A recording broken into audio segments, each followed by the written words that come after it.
Well, Bob really set the example and set the tone for the firm. I always thought of him as the conscience of a firm that was known for its conscience. And so he led by example. He trained all of us in his own sort of soft way. But we all have a lot of Bob Hager in us as a result of him being there. There was never an issue, will it benefit PH&N? You know, how do we build our business? It wasn't that. It was, let's look after our clients.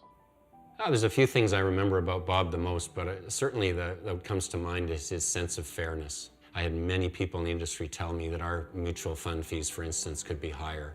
Bob said, no, they're about right for what we do for clients. I think they make sense. It wasn't about marketing. It wasn't about competitive positioning. It just made sense or was fair for the client. And he was the same with the share ownership in the firm. He was proud of the partnership. I think that's the key. I mean, what made PH&N great? It was that all the major people in the firm became partners. When the firm was sold, we had 53 partners. The biggest shareholder at that time owned only 6% of the company. Bob was at his best when markets were weakest, when everybody else was feeling uncertain, maybe some investors were running for the hills.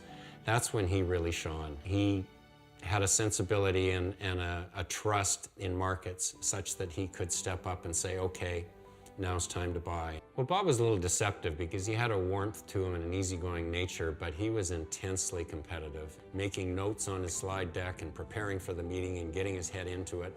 And this is a man who had his name on the door, had been doing this for years, but he prepped. Bob was a guy who did not like to leave anything to chance. He'd like to know the answer to questions before he asked them.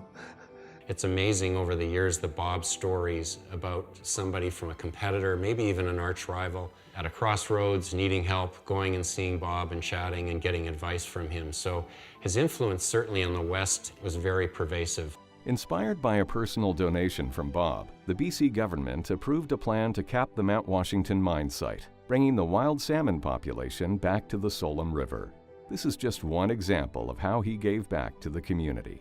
Well, Judy and Bob have always been very quiet about their philanthropy. They started very early on. They've been doing for decades now, and that was funding young people who maybe didn't have the means to get further education.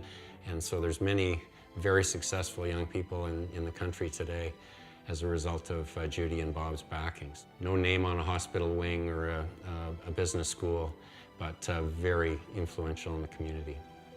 Well, the Pancreatic Cancer Research Initiative really was Bob's idea, in that there were 3 different entities doing pancreatic cancer research. And he wanted to bring them together, working under the initiative. It was a substantial donation that he made, but it also led to significant donations from PH&N and also from a number of his partners as well. From the day I retired, we became very close friends. It was a friendship that only started after I retired. I miss him. I really miss him.